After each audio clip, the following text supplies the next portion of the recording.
yang telah berikan kita kenikmatan berupa nikmat iman, nikmat Islam, dan juga nikmat sehat, sehingga kita bisa melaksanakan ibadah sholat subuh berjamaah pada pagi hari ini dalam keadaan sehat walafiat.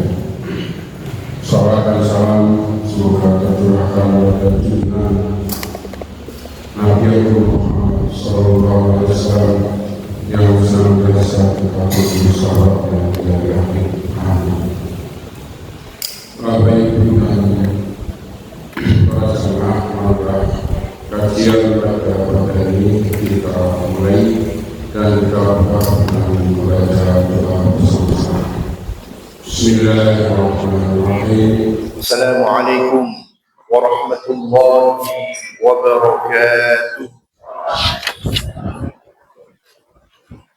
Alhamdulillah hamdan katsiran tayyiban mubarakan fi kama yuhibbu rabbuna wa yarda. Ashhadu an la ilaha illallah wahdahu la sharika lah وأشهد أن محمدا عبده ورسوله لا نبي ولا رسول بعده اللهم صل وسلم وبارك على نبينا محمد صلى الله عليه وسلم وعلى آله وأصحابه ومن تبعهم بإحسان إلى يوم الدين فقال الله تعالى في كتابه الكريم أعوذ بالله من الشيطان الرجيم يرفع الله الذين آمنوا منكم والذين أوتوا العلم درجات. Bapak Ibu, alhamdulillah Allah Subhanahu wa taala kembali memberikan kepada kita nikmat iman Islam, tentunya yang paling utama nikmat kesehatan. Semoga kita diberikan istiqomah dan harapannya meninggal dalam keadaan husnul khotimah. Salawat dan salam senantiasa kita curahkan kepada junjungan kita Rasulullah Sallallahu Alaihi Wasallam yang telah menuntunkan jalan kebenaran, jalan kebaikan, jalan Islam yang lurus. Jemaah yang dirahmati Allah, Bapak-bapak, ibu-ibu, para santri dan asatidzah Pondok Ibnu Juraimi yang semoga Allah Subhanahu wa taala rahmati. Kita lanjutkan membahas masih tafsir surah Al-Falaq. Insyaallah ini bahasan terakhir, itu ayat ke-3. Wa min syarri ghasiqin idza waqab. Namun sebelumnya kita baca terlebih dulu, bertadarus agar memperbaiki bacaan kita. Harapannya bacaan kita baik dan kita paham makna yang terkandung di dalamnya, tafsirnya. A'udzu billahi minasy syaithanir rajim. A'udzu billahi minasy syaithanir rajim. Bismillahirrahmanirrahim.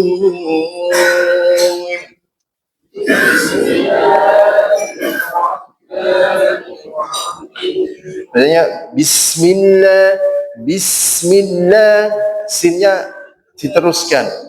Bismillahirrahmanirrahim. Tidak dibaca bismillah, tidak, tapi kurang. Bis sedikit lagi, diseret lagi. Karena sofir. Sin zai sod, cara bacanya gitu. Sin zai sod. Bismillahirrahmanirrahim. Bismillahirrahmanirrahim. Qul a'udzu birabbil falaq.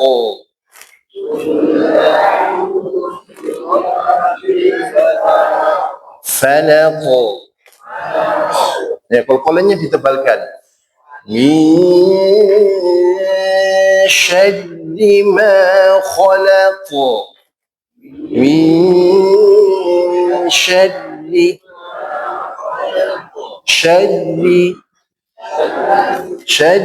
ma khalaq.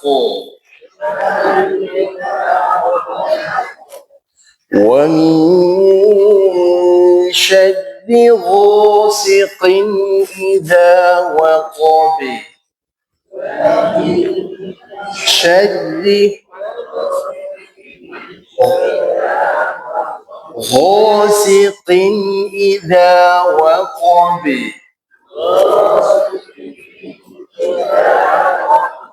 Ya, qafnya hurufnya tebal, ba-nya hurufnya tipis. Dan cara bacanya bibir qabi, qalqalahnya. Begini dipecah, waqabi. Ya, jawa qabi. Itu ikut tebal nanti seperti qaf dan tidak benar. Waqabi. B. Ya. Wa min syarrin naffatsati fil 'uqadi. Wa min syarrin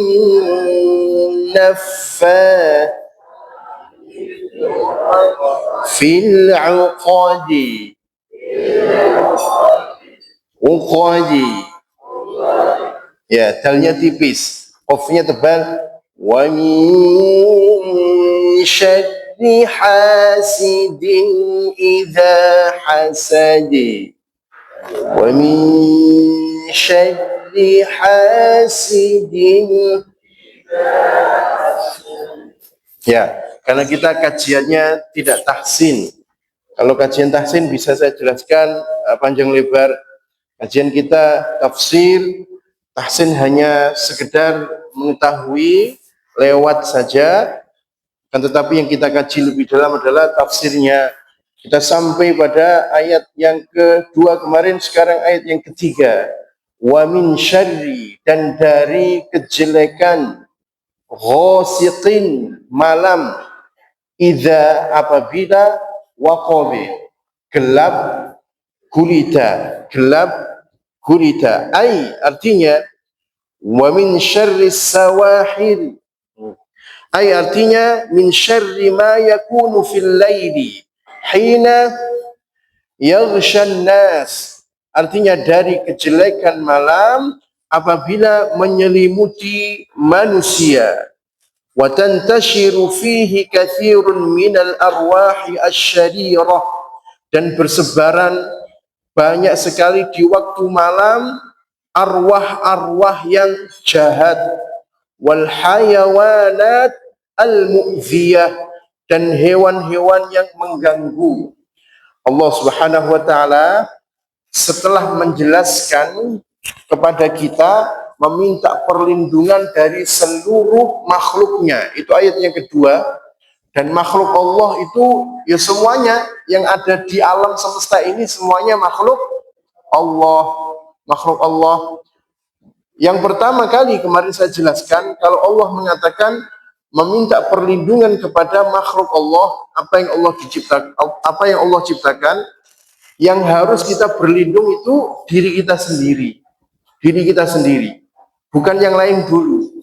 Karena diri kita memiliki sifat terkadang yang tidak baik, yang buruk. Baik itu berupa penyakit hati, maupun dalam diri ada hal-hal yang mengganjal, kotoran, nafsu. Nah, terutama nafsu menikah mengajak kepada hal yang buruk. Kemudian setelah diri kita, anak-anak kita, istri kita terkadang ngajak kepada keburukan. Makanya Allah mengatakan wa'lamu annama amwalukum wa auladukum fitnah. Ketahuilah sesungguhnya harta kalian dan istri-istri kalian adalah fitnah. Terkadang anak istri ngajak kebaikan, ngajak kepada ketaatan, menentramkan, tapi tidak sedikit juga anak istri yang ngajak kepada keburukan, nyeret ke neraka malah. Ketika istrinya gesek-gesek suaminya, Pak usaha sidik ngono lho, kayak tonggo wis duwe iki. Akhirnya bapaknya Spanyol, separuh nyolong, ya korupsi macam-macam karena istrinya yang bisiki meniku. Anaknya juga meminta hal-hal itu tidak bermanfaat, minta kepada bapaknya ini, dan anaknya tidak diajarkan hal yang baik, akhirnya sakit nyeret orang tuanya ke neraka. Setelah makhluk kita, anak istri baru yang lainnya, makhluk Allah. Dan di sini Allah menyebutkan di antara makhluk Allah yang kita harus berlindung itu wa min syarri ghasiqin idza waqab, dan dari kejelekan malam apabila gelap gulita. Kenapa malam, jamaah? Allah menyebutkan kenapa malam? Karena di sini di tafsir As-Sa'di disebutkan karena malam biasanya manusia itu terlelap, tertidur, lalai, terlelap. Maka ketika itu banyak sekali bermunculan kejahatan-kejahatan sampai arwah gentayangan. Itu gentayangannya siang atau malam? Malam. Termasuk hewan, binatang-binatang yang mengganggu, ular, kemudian hewan kalajengking, kolo-kolo jengking, Pak. Nah itu munculnya, ganggunya itu malam atau siang? Malam, siang juga, tapi malam lebih dikhawatirkan karena manusia dalam keadaan terlelap, dia itu tidak siaga, buatan siap. Saya tanya jemaah, adanya klub malam atau klub siang? Klub malam. Buatan enten klub siang, klub naik gitu. Dugem itu kebanyakan siang atau malam? Dugem itu malam. Kemudian orang yang mencuri itu begal malam atau siang? Begal ngawur siang nih. Wong begal kok siang, kok dikeroyok sakit nih. Seperti yang terjadi wonten Sleman. Bojone dicopet, terus dikejar, dipepet, tiba begale lindes rasa ngoco mati jemaah. Sing dihukum sinten? Sing dihukum sing nyerempet. Lagi menyuburkan begal-begal yang lainnya. Padahal dalam Islam hukum orang membunuh, kalau orang mempertahankan harta kemudian membunuh orang yang merampok nyuri, tidak salah, tidak dikenakan hukuman, boten, karena dia melindungi hartanya dan dirinya.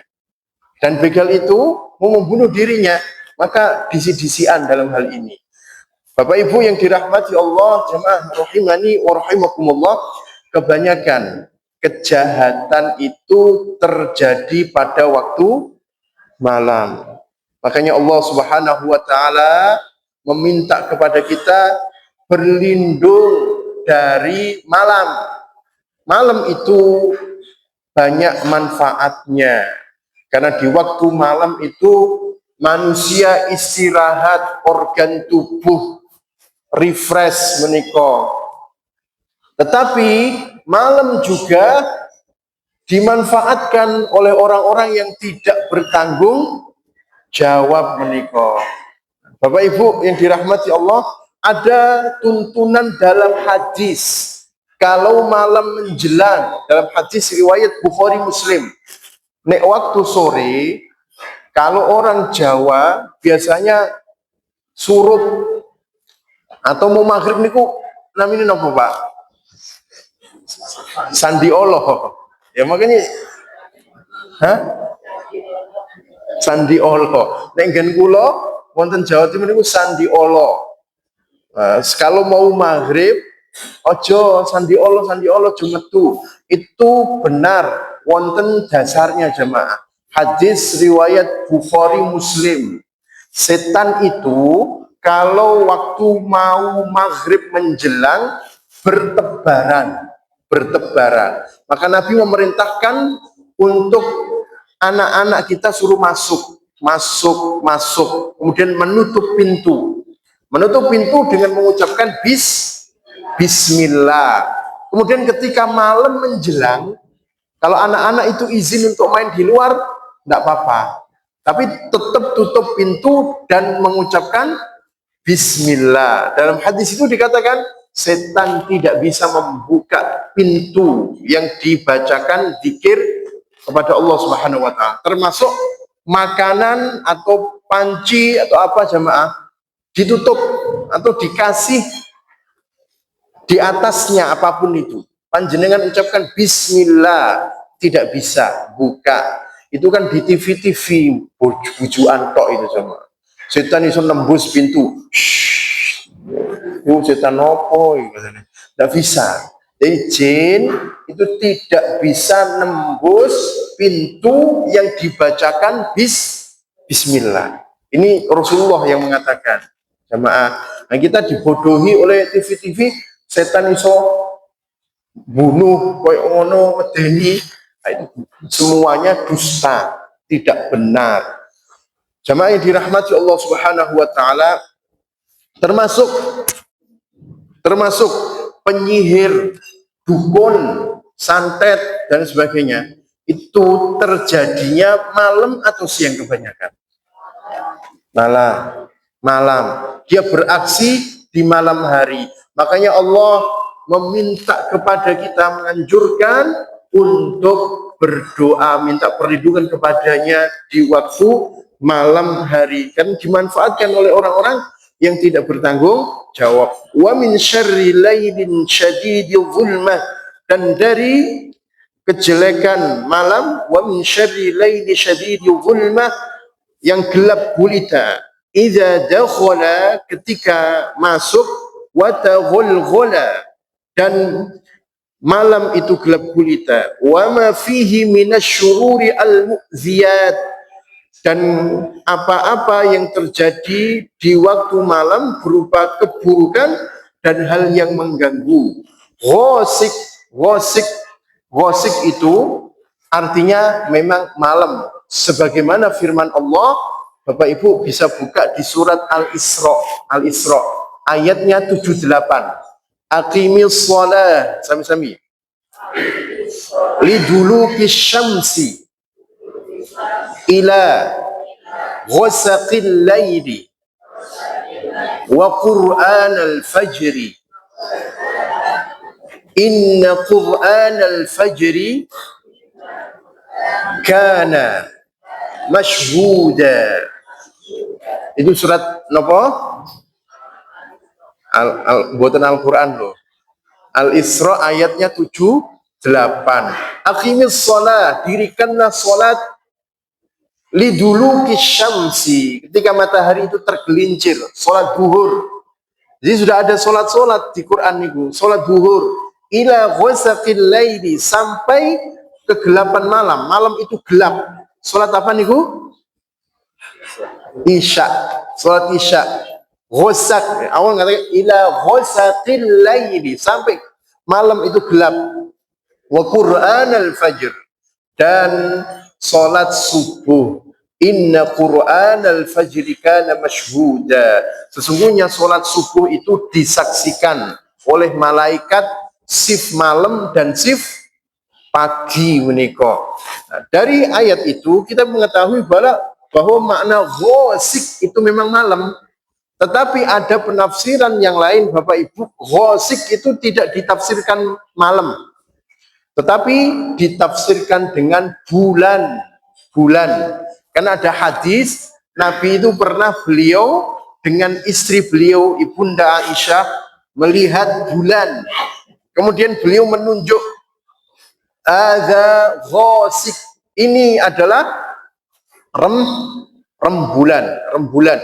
Ya, rembulan dikatakan ghasik, kalau mau digabungkan itu sebenarnya tidak bertentangan.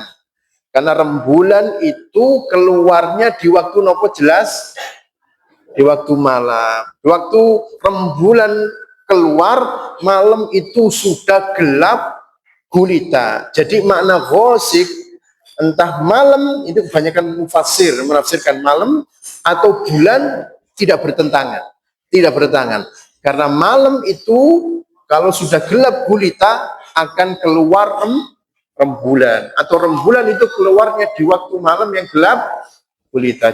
You understand?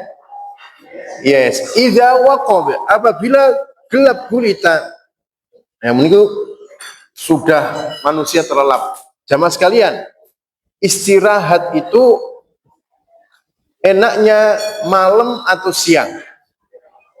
Halo? Coba sekarang dibalik. Ada orang yang dia itu aktivitasnya di waktu siang tidur, full tidur. Terus malamnya begadang. Satu, orang yang satu. Kemudian orang yang kedua ini di waktu siang dia kerja. Di waktu siang dia kerja. Terus di waktu malam dia tidur. Kira-kira badannya lebih fresh mana? Yang kedua. Kenapa seperti itu? Karena penelitian dokter secara ilmiah meneliti jamaah bahwa ketika seseorang itu begadang malam, senang begadang malam, itu tidak akan baik bagi kesehatannya. Organ tubuh di waktu malam hari itu istirahat jemaah. Istirahat, di waktu malam dia istirahat. Di waktu malam dia istirahat, di waktu siang buat istirahat. Nah, satu-satunya organ tubuh sing bekerja terus di jantung dan juga saya membaca niku hati. Hati itu tetap proses ginjal, dia istirahat. Makanya ketika mau tidur tidak dianjurkan banyak minum. Minumnya sedikit. Kalau mau tidur 1 jam. Kalau sore boleh banyak. Kalau habis maghrib, habis isya boleh banyak. Ini kalau mau tidur tidak dianjurkan banyak minum. Nah, karena istirahat semuanya, dan orang yang dia senang begadang tidak akan bagus bagi kesehatannya dan lama-lama nanti drop kesehatannya.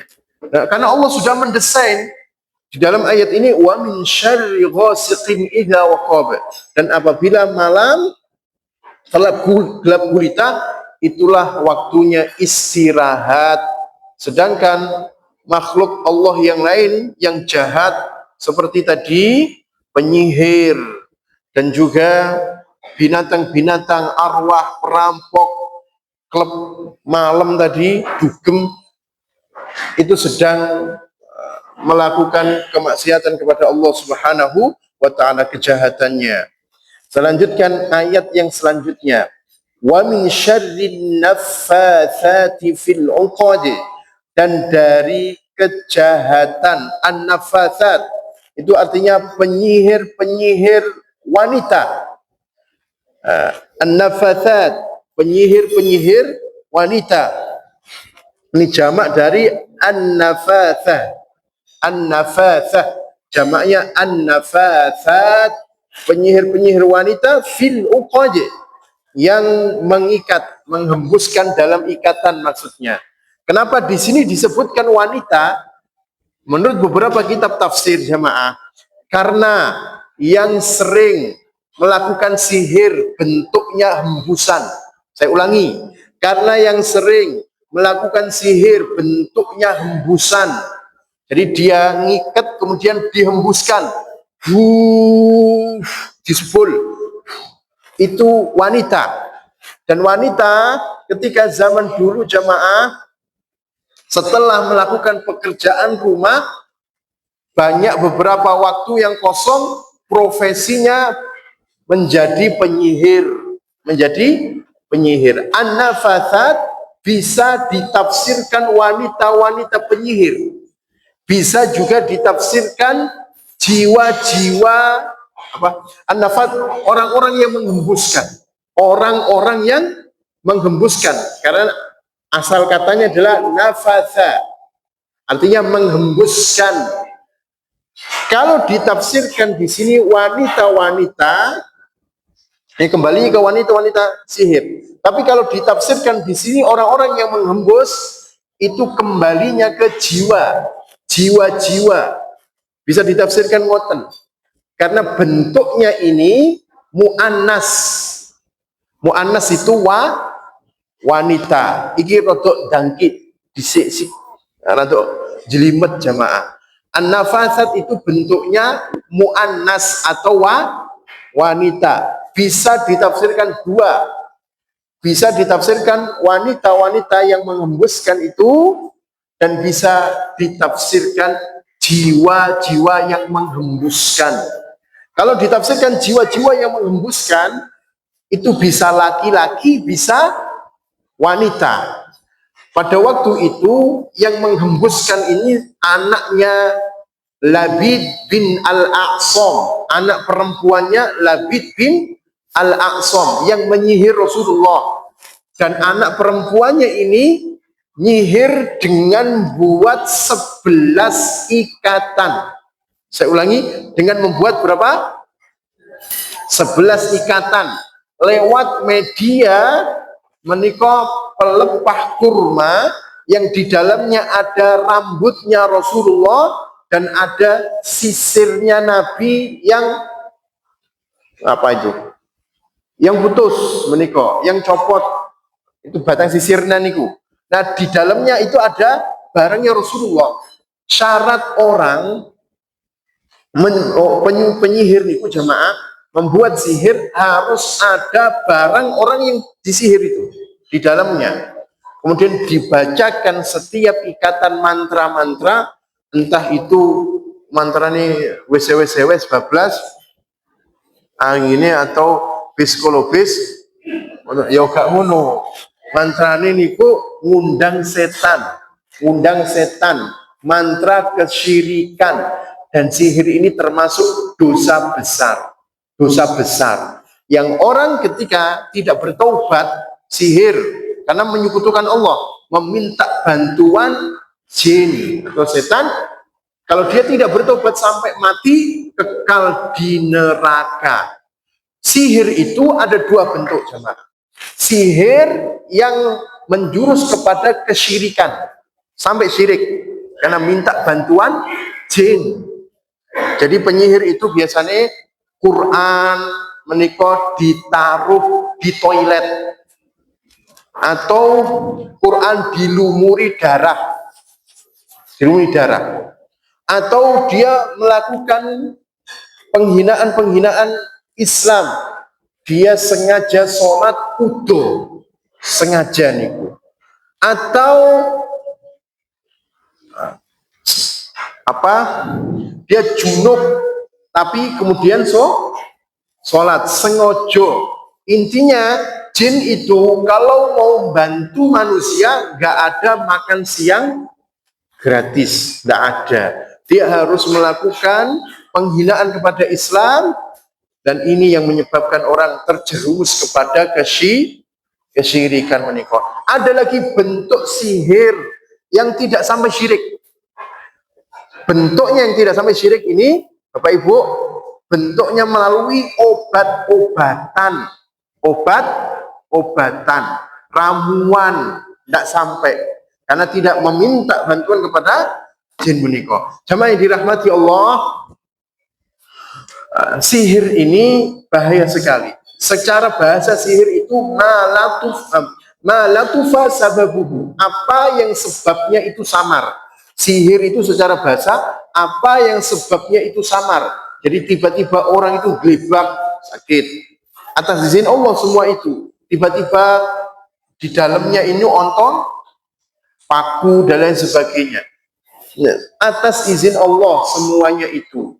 Bagaimana hukumnya pelaku sihir syirik menika di zamannya Rasulullah dan Khulafaur Rasyidin dibunuh.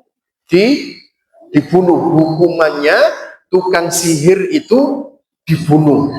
Tapi kalau sekarang kan dianggap paranormal. Kenapa paranormal? Karena yang datang bukan orang normal. Yang datang kepada dukun itu di bawah normal, sehingga mereka itu diagung-agungkan, dukun menika. Padahal ngarang. Jin niku, dukun niku banyak bohongnya, 99% bohong, hanya satu kebenarannya. Cuma yang dirahmati Allah Subhanahu wa taala niki sampun ini pun tersedia. Ya Bapak Ibu, sampai ayat niki boten sebakdo, ayat keempat, dan saya tambahi sedikit jamaah. Para ulama itu berbeda pendapat tentang ruqyah. Ruqyah yang caranya itu menghembus. Ruqyah itu secara bahasa jampi-jampi. Ruqyah secara bahasa jampi-jampi. Ada ruqyah yang dibolehkan. Ruqyah yang dibolehkan itu dari Al-Quran dan hadis dan doa-doa yang diajarkan Nabi. Ada ruqyah yang diharamkan. Ruqyah yang diharamkan bukan berasal dari Al-Quran, hadis dan doa-doa yang diajarkan Nabi. Jadi mantra-mantra yang tidak jelas itu haram hukumnya. Jampi-jampi atau ruqyah boleh. Tetapi para ulama dari sini, dari ayat yang keempat ini memberikan catatan, ruqyah yang bentuknya hembusan itu tidak boleh. Karena meniru perbuatan tukang sihir. Orang tukang sihir kan ngembus. Dibacakan. Itu dibacakan mantra. Sampai 11 Nabi itu disihir ikatannya. Sebagian ulama mengatakan tidak boleh ruqyah dalam bentuk hembusan, meskipun dari Quran dan hadis. Dan pendapat yang kuat boleh. Kalau dari Al-Quran hadis boleh. Kenapa boleh? Nabi pernah meruqyah dirinya sendiri, jamaah, membacakan minuman itu dengan Quran, Qul ya ayyuhal kafirun, al-kafirun atau al-mu'awwidzatan, dibacakan kemudian diminum, boleh karena ada dasarnya. Menika asal dari Quran, hadis itu boleh. Demikian Bapak Ibu, dirahmati Allah, semoga bermanfaat. Tinggal satu ayat ini nanggung sebenarnya, tapi Bapak-bapakmu Bapak akan tanyakan.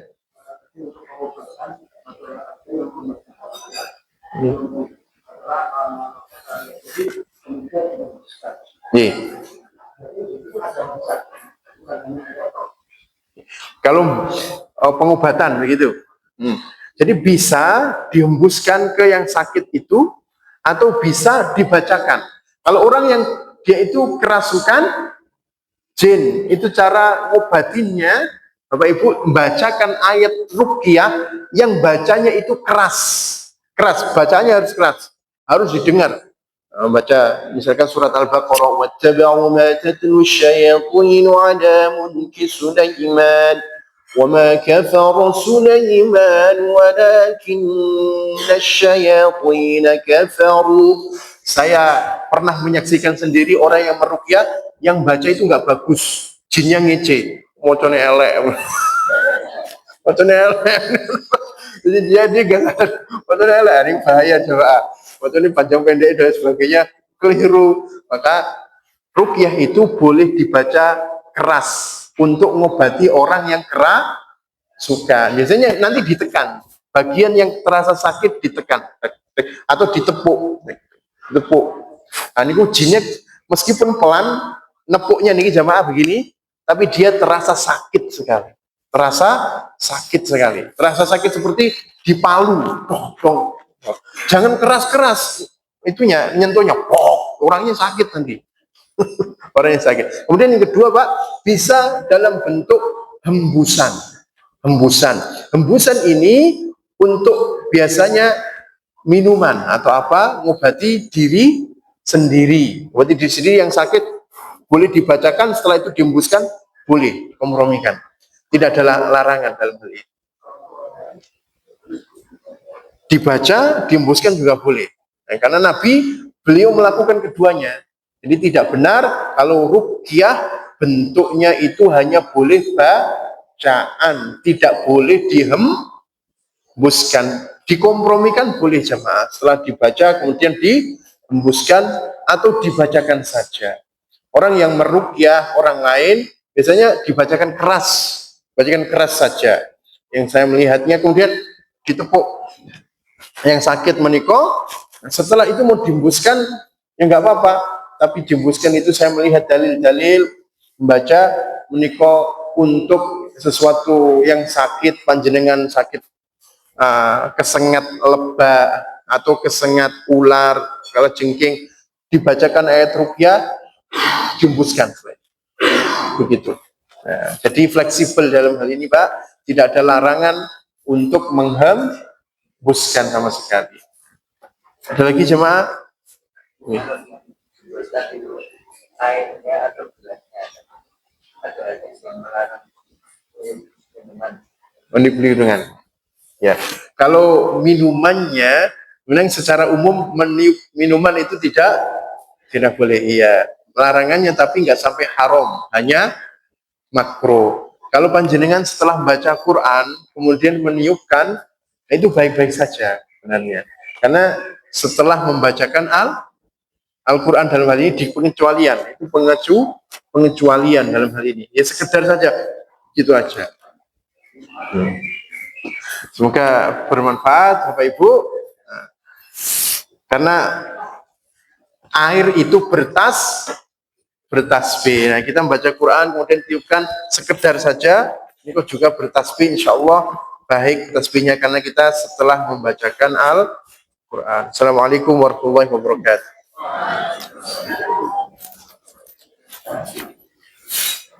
Demikian tadi kajian pada ini sudah kita dengarkan bersama. Mudah-mudahan ada Bapak Ibu yang mendengarkan bersama bisa menambah pengetahuan kita untuk kegiatan kita sehari-hari. Bapak Ibu dan para sekalian, sebelum kita akhiri ada dua pengumuman. Yang pertama, untuk infak pada pagi ini terkumpul Rp265.500. Alhamdulillah. Kemudian pengumuman yang kedua, kami dari pengurus takmir masih mengharapkan kehadiran Bapak Ibu pada hari Ahad malam Senin tanggal 27 Sya'ban 1447 Hijriah bertepatan dengan tanggal 15 Februari 2026 Masehi.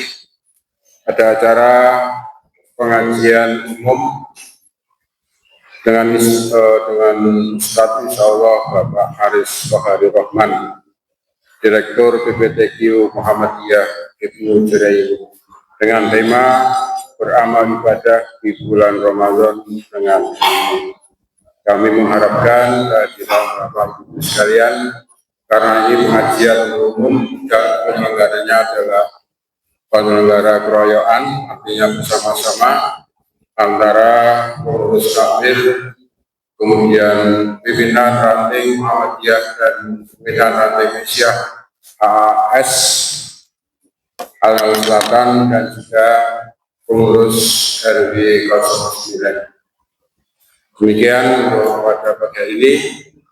Sedikit tambahan sebelum tutup, dari takmir masih mengharapkan donatur untuk kegiatan takjil, yaitu masih kekurangan 75 kg gula pasir dan 10 pak teh untuk kegiatan 1 bulan Ramadan. Mungkin dari Bapak Ibu, para donatur yang ingin menyumbangkan langsung kepada Bapak Yun Masih. Dan marilah kita akhiri, kita bersama dengan baca alhamdulillah.